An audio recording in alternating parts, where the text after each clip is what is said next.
Hello students, welcome back to accounts class.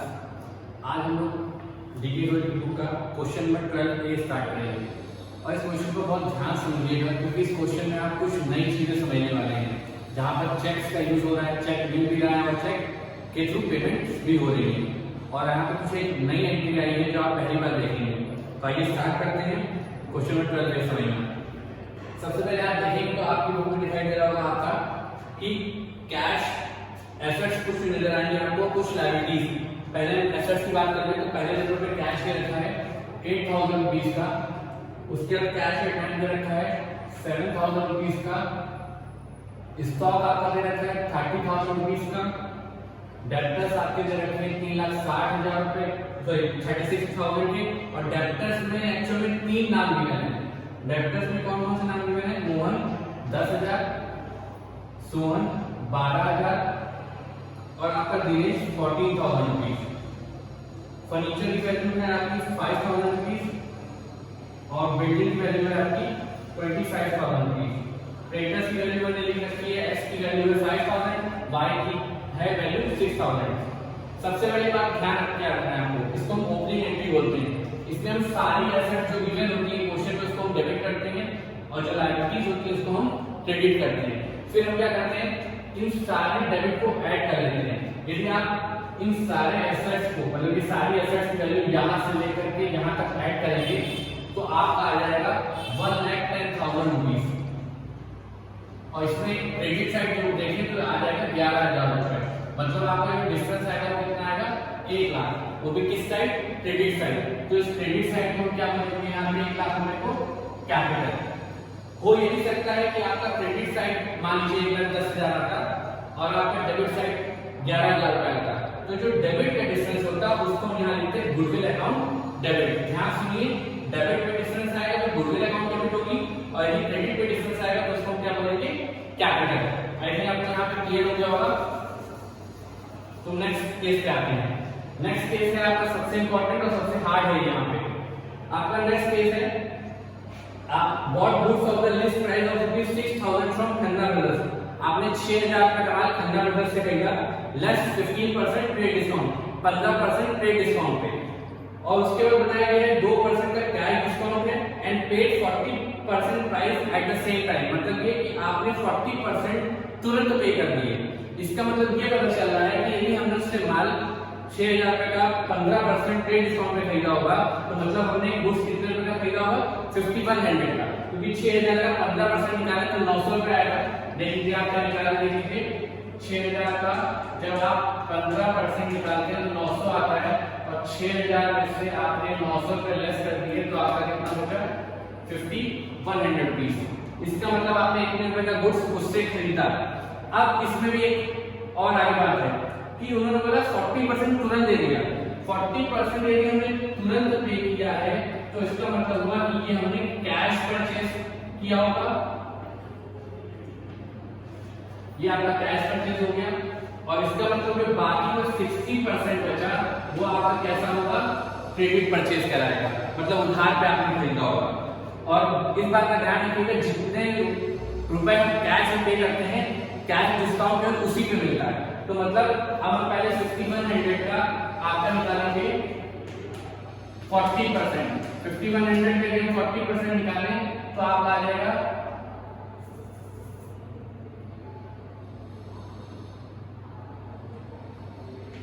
2040। और इस पे भी हम 2% का कैश डिस्काउंट निकालें तो आपका आ जाएगा 41 रुपीज और लेस कर दीजिए तो इसका मतलब आपको पता चल रहा है कि आपने 1,999 रुपीज पे किए होंगे और आपको डिस्काउंट कितने का मिला होगा? 41 रुपीज का। तो सबसे पहले डिस्काउंट के लिए भर लें, ये आपका 41 हो गया। कैश आपने कितना दिया? 199 और आपने माल कितने का खरीदा था? 5100 का। अब खन्ना ब्रदर्स के सामने का अमाउंट कैसे आएगा? हमने 5100 का 60% यदि हम निकालें तो आपका आएगा 3060। ये आपका अमाउंट आएगा, मतलब कितने रुपए का हमने उधार उससे खरीदा। आपको आई थिंक क्लियर हो गया होगा कि मैंने कैसे अमाउंट निकाले। नहीं हुआ तो फिर भी एक बार समझा देना। सबसे पहले बात 6,000 का माल खरीदा था 15% ट्रेड डिस्काउंट पे, ट्रेड डिस्काउंट है 900 आया, लेस कर दिया तो 5100 का पता चला माल हमने खरीदा। उसमें से 40% तुरंत दिए गए मतलब कैश परचेज हुआ, 60% उधार पे हुआ। तो हमारे 40% यदि 5100 का निकाले तो 2040 आया।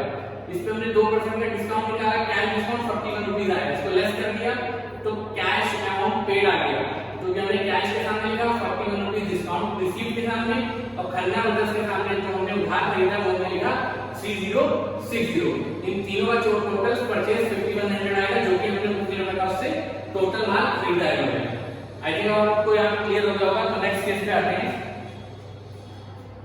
3 अप्रैल का receive the draft from Mohan in full settlement and deposited it into bank. हमें मोहन से फुल सेटलमेंट में रुपीस मिल रहे हैं, ठीक है, 9750 रुपए। अब हमने ड्राफ्ट मिला है, ड्राफ्ट का मतलब होता है ड्राफ्ट हमारे बैंक में जाता है। तो ड्राफ्ट जब मिला तो हमने बैंक में जमा किया होगा, या बैंक को डायरेक्ट वो ड्राफ्ट हमारे मिला होगा, हमारे अकाउंट के अंदर पैसा आएगा। तो हमारे बैंक के अंदर डायरेक्ट पैसा आएगा तो किसको डेबिट करेंगे हम? बैंक को, क्योंकि पाने वाला कौन है? बैंक। और मोहन से भी लेने कितने रुपए थे? यहाँ से देखिए, मोहन से भी 10,000 रुपए लेने थे, डेबिटर है वो, मतलब पैसे लेने थे। तो 10,000 में से 9,750 हो गया, मतलब डिस्काउंट का कितना हो गया?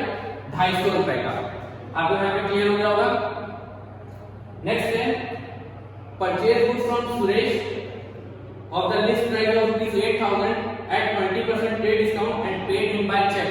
यहाँ पे गिवन है कि हमने सुरेश से खरीदा, नाम व्यक्ति का गिवन है, लेकिन हमने यहाँ पे बैंक वर्ड यूज किया है। क्यों? क्योंकि जब चेक के थ्रू हम पेमेंट करते हैं तो वहां पे बैंक वर्ड यूज करते हैं। इस बात का ध्यान रखिएगा, जब भी हम चेक के थ्रू पेमेंट करेंगे तो क्या लिखेंगे?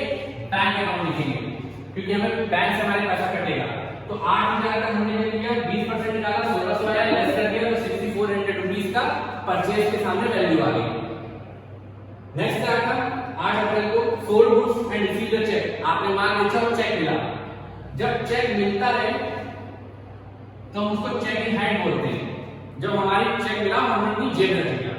लेकिन यदि यही चेक हमें जब मिला हम जाके बैंक में जमा कर दिया तो पाने वाला बैंक हो जाता है। लेकिन यदि क्वेश्चन में आगे कुछ नहीं मिला है तो हम ये पहले ये देखेंगे नीचे, क्वेश्चन के नीचे तक कि कहीं वो चेक अगले दिन जमा तो नहीं हो रहा। तो देखिए तो 10 तारीख को पता चल रहा है कि deposited the above cheque into the bank. आपने जो चेक आपको मिला था वो आपने अगले दिन जमा किया। अगले दिन कोई हो सकता है 10 तारीख, 20 तारीख, 25 तारीख। तो आपने अगले दिन जमा किया, जिसका मतलब है चेक आपको मिला और आपने अपनी जेब में रखा होगा। जब आपने अपनी जेब में रखा तो क्या लिखेंगे? Cheque in hand account debit, क्योंकि आ क्या रहा है? चेक हमारे हाथ में आ रहा है बिजनेस के अंदर। और किस चीज के लिए आ रहा है? वो सेल्स के रूप में आ रहा है। टू सेल्स, जो हमने सेल की है, 25,000 हमने लिख दिया। अब यही चेक हमने 10 तारीख को जमा किया तो बैंक अकाउंट डेबिट, क्योंकि पाने वाला कौन है? बैंक। और जाके आ रहा है हमारे बिजनेस से चेक इन हैंड, तो to cheque in hand 25,000 rupees. एक बार फिर से बता दे रहा हूँ, यदि चेक मिला हुआ तो हमने अपनी जेब में रखा तो हम उसको cheque in hand account debit करते हैं, क्योंकि हमारे बिजनेस की एसेट्स है। और जिस चीज के लिए मिल रहा हो, सेल्स के लिए या किसी और पर्सन से मिल रहा हो, उस पर्सन का नाम लिख देते हैं। और यदि वो चेक हम पहले क्वेश्चन के नीचे तक देखेंगे, कहीं वो चेक यदि अगले दिन जमा तो नहीं हो रहा। यदि अगले दिन जमा हो रहा है तो हम अगले दिन डिपॉजिट करने के एंट्री पास करेंगे। और यदि अगले दिन नीचे कोई भी ऐसी इंफॉर्मेशन गिवन नहीं है कि वो चेक हमने कब जमा किया, तो हम ये मान लेंगे कि वो चेक उसी दिन बैंक में जमा हुआ। तब हम उस केस में क्या लिखेंगे? यहाँ पे बैंक अकाउंट डेबिट। चेक मिला, जेब में रहेगा तो cheque in hand account debit होगा। और यदि चेक हमने नीचे हमने क्वेश्चन के नीचे तक देखेंगे एंड तक कि यदि कहीं चेक जमा नहीं हो रहा, अगले किसी भी दिन चेक जमा नहीं हो रहा, तो हम ये मान लेंगे चेक उसी दिन बैंक में जमा हुआ है। तो हम यहाँ पे क्या लिख देंगे? बैंक अकाउंट डेबिट, क्योंकि पाने वाला कौन होगा? बैंक। क्योंकि वहां पे सपोज कर रहे हैं कि हमने चेक उसी दिन बैंक में जमा किया है। नेक्स्ट है आपका Sohan deposited in our bank account 4,000 रुपए। सोहन ने हमारे बैंक अकाउंट में पैसे जमा कर दिए। तो पाने वाला कौन है? बैंक। तो बैंक अकाउंट डेबिट और टू सोहन, क्योंकि देने वाला कौन है? सोहन। 4,000 रुपए। इसके अंदर से 16 तारीख पेड इनकम टैक्स का चेक। इनकम टैक्स सबसे पहले बात क्या होती है? इनकम टैक्स बिजनेसमैन का पर्सनल एक्सपेंस होता है और पर्सनल एक्सपेंस को क्या बोलते हैं? ड्राइंग। तो ड्राइंग अकाउंट डेबिट और हमने चेक के थ्रू पेमेंट की तो क्या लिखेंगे? टू बैंक अकाउंट 5600 रुपीस से। मैंने इस पूरे क्वेश्चन में कहीं करेक्शन नहीं किया, करेक्शन आप खुद से लिखिएगा। और जो वर्किंग नोट्स है वो आपको करने पड़ेंगे एग्जाम में, अदरवाइज आपके नंबर कट हो जाएंगे। इसके बाद हम लोग देखते हैं नेक्स्ट केस है आपका 20 तारीख से स्टार्ट हो रहा है। Receive the cheque from Sohan and send to bank. Discount allowed की वैल्यू भी गिवन है। हमें चेक मिला है 7800 का और डिस्काउंट अलाउड हुआ है 200 रुपीस का। तो आइए देखते हैं इसकी एंट्री क्या पास होगी। नेक्स्ट केस है, आपको सोहन से 7800 रुपीज मिले हैं और 200 रुपए का आपने डिस्काउंट उसको दिया है। तो हमने क्या किया, पहले bank account debit discount allowed debit to Sohan. यहाँ पे बैंक इससे डेबिट हुआ है क्योंकि हमें उससे क्या मिल रहा है, सोहन से चेक मिल रहा है, और वो चेक आप यदि नीचे तक देखेंगे तो पता चलेगा कि अगले किसी भी दिन जमा नहीं हुआ है। तो जब चेक अगले दिन जमा नहीं हुआ है किसी भी अगले दिन, तो हम ये मान लेंगे जब हमें चेक मिला हमने उसी दिन बैंक में जमा कर दिया। तो इसलिए यहाँ पे क्या लिखेंगे, bank account debit 7800 discount allowed 200 रुपए, सोहन के सामने 8000 रुपीज। इसके नेक्स्ट है आपका 21 तारीख को विड्रॉ फ्रॉम बैंक और ऑफिस। सबसे पहले हम ऑफिस के लिए करेंगे कि हमने ऑफिस के लिए जब बैंक से पैसे निकाले तो क्या एंट्री पास होगी, पैसे आए बिजनेस में, कैश का डेबिट, देने वाला कौन है, बैंक टू बैंक। इसी के बाद जस्ट है फॉर प्राइवेट यूज 4000, आपने प्राइवेट यूज के लिए पैसे निकाले। प्राइवेट यूज को क्या बोलते हैं, drawing account debit to bank account. इसको हम लोग दोनों को अलग अलग पास कर लेंगे जिससे कि हम आसानी से इस क्वेश्चन को समझ सकें या कर भी सकें। कंबाइंड एंट्री करने में आपको प्रॉब्लम हो सकती है, आप अलग अलग कीजिएगा, प्राइवेट पर्पस के लिए अलग एंट्री और पर्सनल पर्पस के लिए अलग एंट्री, या कि फॉर ऑफिस यूज है और ये फॉर आपकी प्राइवेट यूज एंट्री है। इसके बाद है send the cheque to ex in full settlement of his account. आप एक्स क्रेडिटर था 5000 रुपीज से, आपने उसको दिया रुपए, ऊपर ही आपकी ओपनिंग एंट्री में लिखा होगा एक्स के सामने 5000 रुपीज आपको पे करने हैं क्योंकि वो क्रेडिटर्स है। आपने उसको चेक कितने कर दिया, 4900 का। एक्स डेबिट 5000 से, जितने उसको पे करने थे चेक के थ्रू पेमेंट कर रहे थे, बैंक लिखेंगे 4900, बीच का डिफरेंस आपको मिलेगा डिस्काउंट रिसीव्ड अकाउंट। नेक्स्ट है आपका cheque of Sohan return by the bank as dishonoured.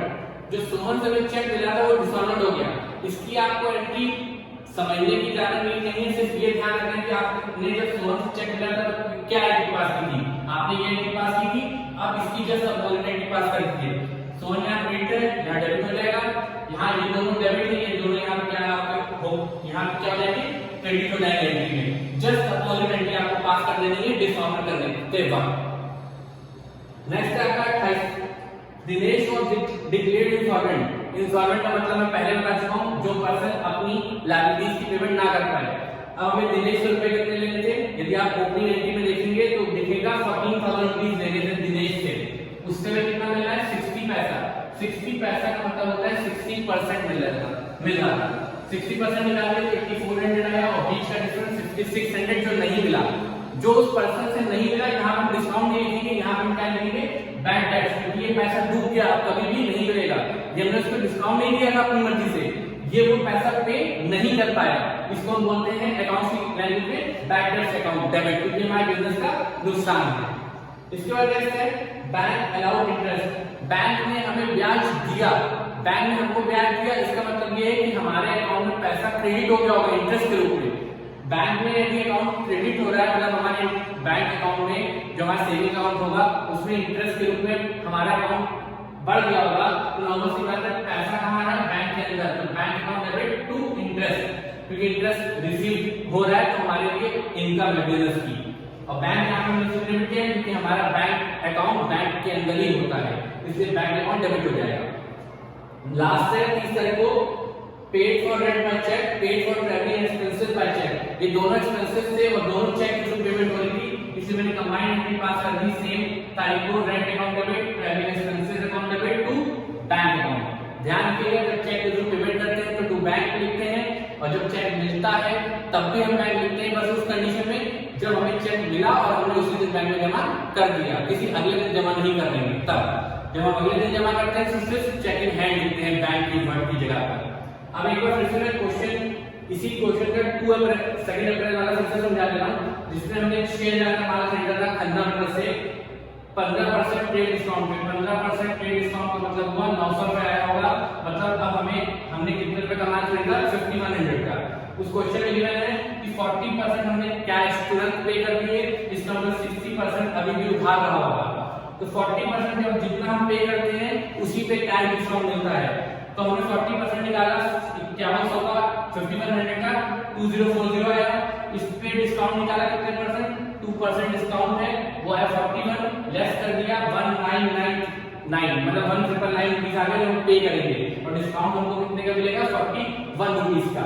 और 60% 5100 का निकालना तो 3060 आएगा, जो कि खन्ना के सामने हमने लिखा, क्योंकि अभी भी हमने इतने रुपए का उससे उधार माल खरीदा है और वो हमने कैश में खरीदा है। आप चाहे तो कैश वाली अलग एंट्री पास कर सकते हैं और उधार वाली अलग एंट्री पास कर सकते हैं। मैंने कंबाइंड की थी, आप नगद का काम अलग और उधार का काम अलग अलग कर सकते हैं। आई थिंक अब आपको इसमें कोई प्रॉब्लम नहीं है इस क्वेश्चन में। और इस क्वेश्चन में आपने बहुत कुछ नया सीखा है, तो इसलिए प्लीज इसको एक दो बार सवाल लगाइएगा।